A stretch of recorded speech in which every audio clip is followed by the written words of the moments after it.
오늘 아침 뉴스가 제가 이제 인공지능과 미래인문학 책 내용과 비슷하게 흘러가는 게 하나 있어서 그거 좀 얘기하고 싶었는데요. 우선 이제 요즘에 이제 제 채널에서 이제 이디성 TV 구독자 및 이디성을 따르는 분들이 와서 싫어요 하고 댓글을 좀 많이 남기고 있는데요. 이런 게 있어요. 제가 뇌과학을 25년 정도가 지났을 때 뇌과학 책을 썼어요. 뇌과학에 대해서 관심을 갖고 25년간의 정보 축적을 한 다음에 책을 썼는데, 그게 이제 내 아이를 위한 두뇌 사용 설명서죠. 그때 제가 참고했던 책이 엄마표 뇌과학이었고, 그게 이제 서울대에서 신경과학을 제대로 전공하시는 서유원 박사 책이에요. 근데 이제 그 이시영 박사가 좌장으로 있는 메타포럼이라는 포럼이 하나 있었어요. 그 포럼이라는 것은 이제 심리학자 최창호 박사가 TV에 자주 나왔던 좀 요즘에 이제 자녀교육 책도 쓰던데, 그 최창호 박사가 사람들을 모았어요. 모아가지고 이제 거기에는 여러 가지 뭐 뇌과학 분야도 있고 등등등 이렇게 있는데, 그 뇌과학에 관해서 저를 뽑은 거예요. 그러니까 저는 미술 전공자잖아요. 뽑았는데 제가 이제 최창호 박사한테 직접 얘기를 들었어요.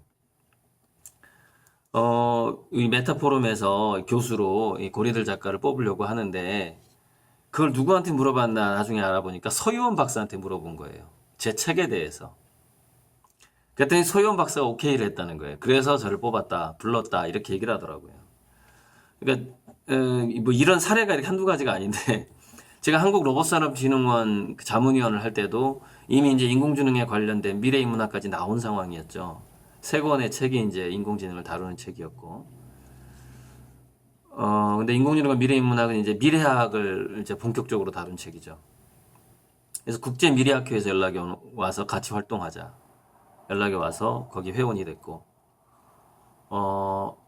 그 로봇산업진흥원에서 자문위원을 해달라고 연락이 오고. 그러니까 제가 이 얘기를 왜 하냐면은, 사람이 어떤 이렇게 세상에 이렇게 책을 내놓을 때는 제가 언제 내가 이제 이 분야의 책을 써도 되겠다라는 느낌이 어떤 느낌이 드냐면은, 그 분야에 다양한 전문가들이 있어요. 전문가들이 있는데 제가 비평 능력이 생기기 시작했다는 느낌이 들었어요. 그러니까 뭐 전 세계적 뇌과학자가 있어요. 그래서 제가 뇌과학 책을 쓸 때는 이미 그 다중지능 이론의 그분 하워드 가드너인가요? 아무튼 그분이랑 그 뇌과학 분야에서 다양한 학자들이 있는데, 그 학자들의 장단점이 보이기 시작하는 거예요.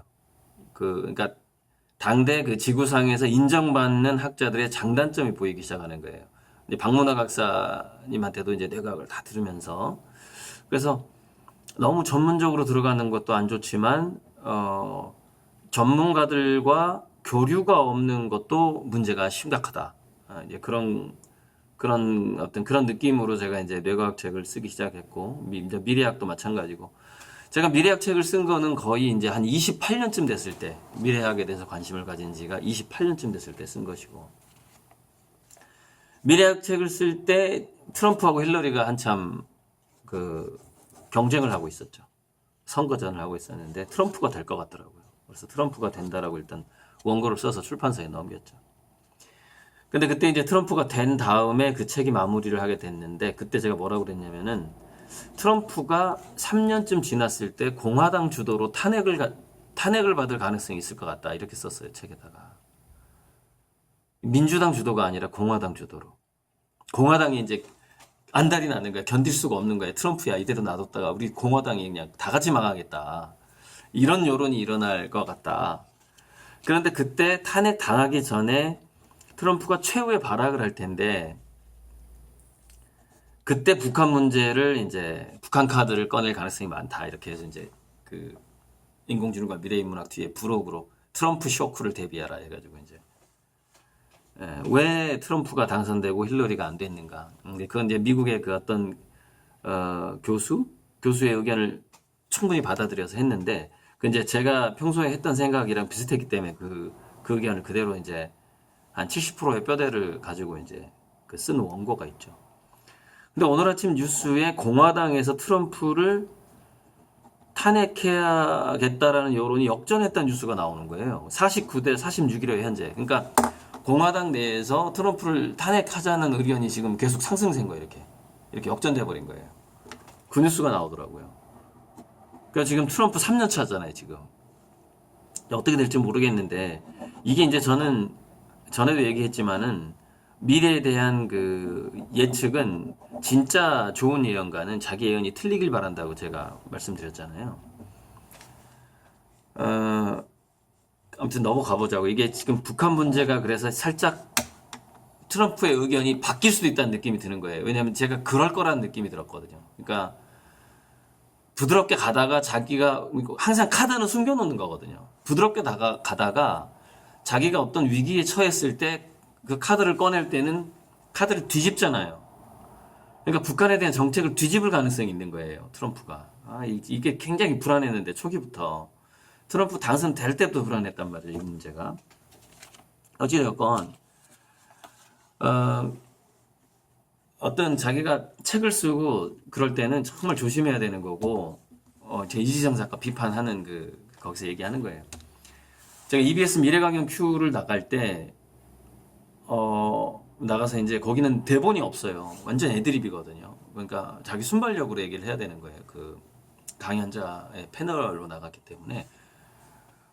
근데 제가 이렇게 몇 분씩 얘기했던 것들이 거의 이제 무편집으로 많이 나갔어요. 한 70%가 나갔는데 이제 그런 것들이 다 순발력으로 나오는 건데 대본도 없이 나오는 거고 그때 옆에 있는 패널부터 내가 하고 싶었던 얘기를 먼저 해버리는 경우가 많아요. 그럼 순간 또 다른 얘기를 해야 돼요. 그런데 그런 어떤 미래강연 Q라는 것이 이제 미래학과 인공지능을 다루는 그런 프로그램이었고 제가 얼마나 긴장을 했겠습니까? 그래서 그 당시까지 나갔던 책을 다 보고 나갔죠. EBS에 나갈 때. 그때 읽었던 게 제가 타일러 코엔의 4차 산업혁명 강력한 인간의 시대라는 책인 거죠. 그래서 그거를 읽으면서 여러 가지 생각이 이제 저도 책을 읽으면서 조금씩 바뀌는데 이 게임하는 애들을 어떻게 할 것인가 그 문제에서 그 문제가 이제 뭐 셧다운제도 있었고 그 전에 여러 가지가 있었는데 결국에는 제가 EBS 그 미래강연 Q에서 불꽃놀이라고 표현을 했는데 무슨 얘기냐면은 360도로 불꽃이 퍼지듯이 우리 인간의 개성이라는 것이 각자 자기 적성에 맞게 자기 길을 찾아가야 되는 거예요. 그러니까 코딩을 좋아하는 애는 코딩을 해야 되는 거고 게임을 좋아하는 애는 게임을 해야 되는 거고 뭐 그다음에 그러니까 독서를 해야 되는데 리딩으로 리드하라 해서 이제 제가 뇌과학적으로 책하고 어울리는 인간의 그 퍼센트를 보니까 대략 15%가 나오는데 그 15%도 약간 좀 독서가 우상화된 거를 감안했을 때의 15%가 나오더라고요. 그러니까 정말 책하고 우리 인간의 두뇌가 잘 어울리는 독서하고 잘 어울리는 두뇌는요 15%를 다시 이렇게 반으로 잘라야 돼요. 약 7%밖에 안 나옵니다. 그런데 리딩으로 리드하라는 책이 어떤 실수를 하게 되냐면 93%에 독서랑 안 맞는 애야 얘가. 걔를 리딩으로 리드하게 된다 이 말이에요. 그러니까 제가 리딩으로 리드하지 말라는 영상을 여러 번 찍었어요. 유튜브에서. 그 얘기가 그거예요. 리딩이 문제가 아니라 리드가 문제다 이 얘기를 했단 말이에요. 리드를 하지 말라는 거예요. 리드를 해버리면은 얘 적성이 뭔지를 파악을 못 해버린단 말이에요. 놀아봐야 어떻게 노는 줄 안다는 얘기도 했죠. 동시에. 놀게 해봐야 얘는 뭘 좋아하는지 알게 된다. 우리 처사촌 중에 초등학교 나이에 서울대를 들어가서 거의 뭐 중고등학교 나이에 학사학위를 받고 뭐 석박사까지 끝낸 애가 하나 있어요. 굉장히.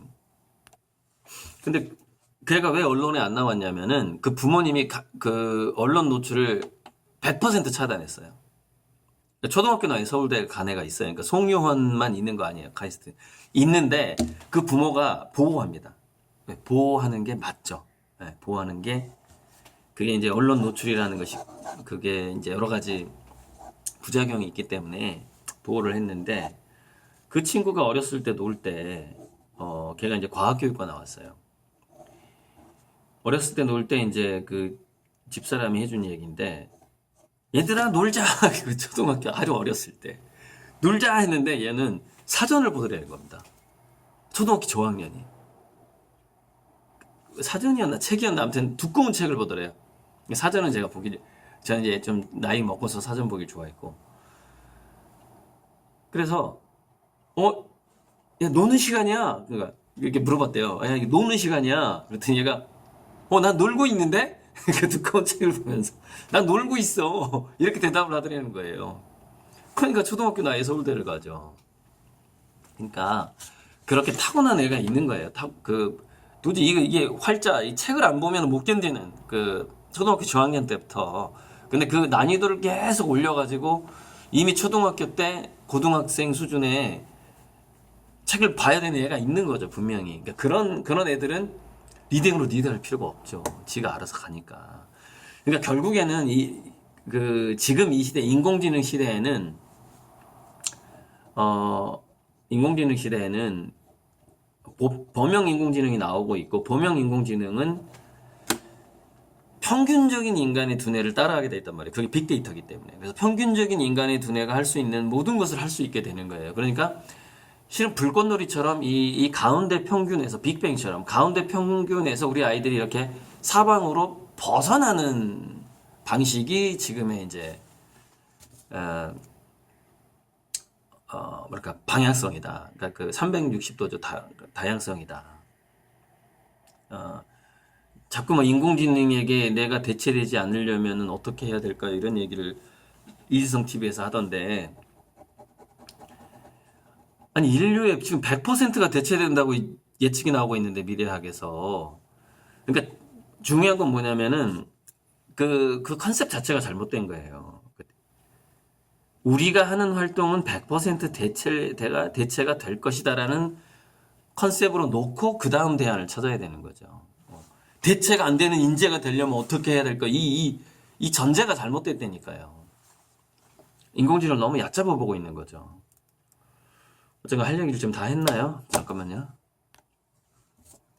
그래서 책이라는 것이 물론 그렇게 자기가 이제 어떤 교양서적을 쓸 때는 그 해당 분야의 전문가들의 비평 능력이 자기가 생겼는가를 생각한 다음에 책을 써야 되는 것이고, 그 전에는 어떤 책을 써야 되냐면은 자기 이제 감성을 담는 책, 에세이라던가 자서전 같은 걸 쓰는 거죠. 그렇게 저도 처음에 그래서 자서전으로 시작을 했잖아요. 근데 정규꿀 서울대 가다가 완벽한 자서전이라기보다는 공부법하고 공부의 미래에 대해서 좀 다룬 책이에요. 그래서 어떤 교수님이 저한테 야 이건 공부 철학이라는 이름을 붙여도 좋겠다. 공부를 어떤 마음 자세로 해야 되는지 뭐 그렇게 책을 다시 리모델링해도 좋겠다 이런 얘기도 하더라고. 그러니까 제 공부에 대한 제 철학을 담은 거죠. 그 40세에 쓴 책이니까 2009년에 쓴 책이란 말이에요. 그게 2010년에 출판이 됐고 그러니까 어찌 되었건 급하게 제가 이제 그 정도만 얘기하고요. 급하게 이 몬드리안 이건 몬드리안이 썼던 문의가 아니네. 아무튼 아주 이제 5,000원짜리 두 권을 여기 바로 윗집이 모자집이에요. 얼른 사서 와서 이제 제가 이발도 않고 지금 세수도 안 했는데 이 이제 반짝거리는 게 좀 죄송해서 그런 거예요. 그 두 권을 쓴 거예요. 그러니까 사유라는 게 생각의 이제 생각도 그렇고 우리가 3차원을 이루는 것은 높이나 깊이 그다음에 그러니까 XY 지축이 있잖아요. 그러니까 높이 이렇게 와이드, 랭스, 하이트나 데스, 그 깊이, 데스라고 그러나, 뎁스라고 그러나, 데스 발음이. 그러니까 길이, 넓이, 깊이가 있어서 그게 하나의 공간을 만들어내는 건데, 우리가 이제 어떤 좋은 책을 쓰려고 하면은 그 세 가지가 다 있어야 되는 거죠. 그러니까 와이드가 빠져버리게 되면은 특정 관점에 갇혀버리게 돼요. 그래서 자기 도구말을 책에 담게 됩니다. 와이드가 빠지게 되면. 그다음에 랭스가 빠지게 되면은 그 사유의 길이가 빠지게 되면은, 그러니까 제가 최소 25년간 사유해야만이 뭔가 괜찮은 책을 쓸 수 있다 이렇게 얘기를 하는 거예요. 길이가 빠져버리게 되면은 이게 이제 그 수학자 램지 이론에서도 나오는 건데, 패턴을 파악할 때 짧은 패턴만 파악하게 돼요. 그러니까 우리가 큰 파도가 있고 작은 파도가 있잖아요. 그러니까 그 역사 공부가 안 되면은 몇백만 년의 역사는 아닐지라도 뭐 10만 년, 몇만 년, 몇천 년 이렇게 역사를 공부해야지 미래를 예측할 수 있다고 하잖아요. 근데 그 길이가 빠지게 되면은 근데 그 길이가 자기 사유의 길이도 생각을 해봐야 되거든요. 내가 이거를 몇 년 동안 화두로 놓고 생각을 해왔는가를 꼭 생각을 해봐야 된다는 얘기죠. 길이가 빠지게 되면은 큰 패턴과 작은 패턴을 동시에 잡아야 되는데, 큰 패턴에서 이게 이렇게 올라갔다 내려가야 되는데 올라가는 중에 작은 패턴을 잡게 되는 거죠. 또는 내려오는 중에 작은 패턴을 잡게 되는 거예요. 이게 시간의 길이를 놓쳤을 때, 관점의 넓이를 놓쳤을 때 도구마화된 책을 쓰게 된다. 그다음에 깊이를 놓쳤을 때는 뭐가 문제가 될까요? 개별 상담이 안 돼요. 개별 상담이. 전체적인 얘기만 툭 던지고 도망가요. 먹튀예요, 먹튀. 그걸 책팔이 먹튀라 그래요. 책으로 화두를 던졌으면은 그 책과 관련된 독자들의 거의 모든 질문에 대답을 할 수 있어야 돼요. 그게 깊이입니다. 깊이. 그래서 좋은 강사는 자기 강의 시간보다 질의응답 시간을 더 길게 달라고 하는 거예요. 질문을 받고 싶으니까. 그 질문에 대해서 하나하나 대답해드리고 싶으니까. 그게 이제 준비된 강사고 준비된 저자죠. 그래서 그 준비된 저자는 책에다 다 담지를 못해요. 자기 생각을.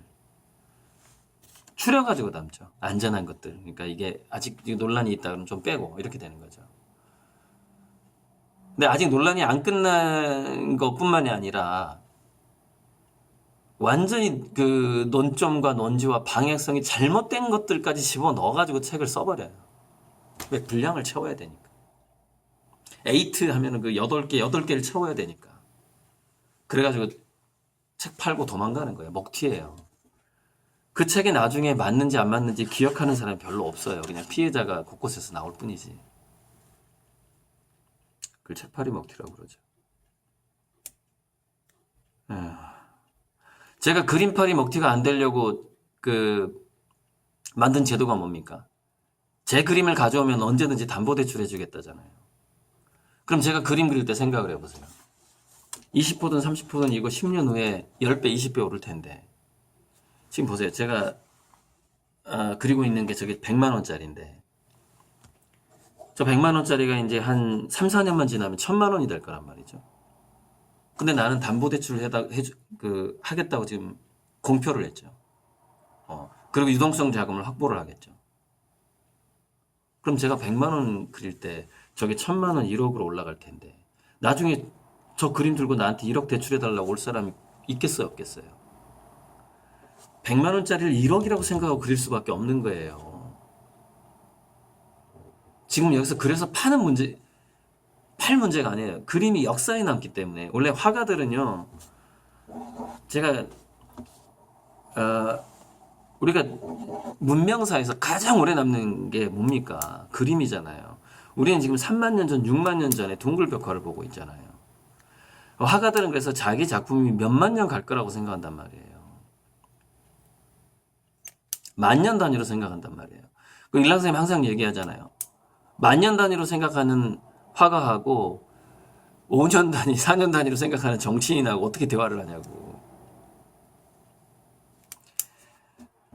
책을 쓸 때는 최소한 1000년 단위를 생각해 줘야죠. 아니면 100년 단위라도 생각을 해줘야죠. 그리고 그 책에 대해서 책임을 질 수 있는 하나의 뭔가 장치를 만들어 놔야죠. 자기 이렇게 주장을 했으면은, 틀렸으면 사과라도 하든지, 자기가 잘못된 주장을 해놓고 잘못된 주장을 계속해서 덮는 거예요. 근데 그 덮는 게 100년간은 가능하단 말이에요. 최소한 50년은 가능해요. 무슨 얘기냐면, 이지성 작가가 살아있는 동안 가능하단 말이에요. 죽은 다음에 평가가 되겠지, 죽은 다음에. 계속 덮어버리는 거야. 자기가 한번 주장했던 걸. 그걸 도구화하라 그러는데, 도구화화. 스티브 잡스가 도구마에 빠지지 말고 follow your heart라고 그러잖아요. follow your heart. 너의 가슴을 따라라.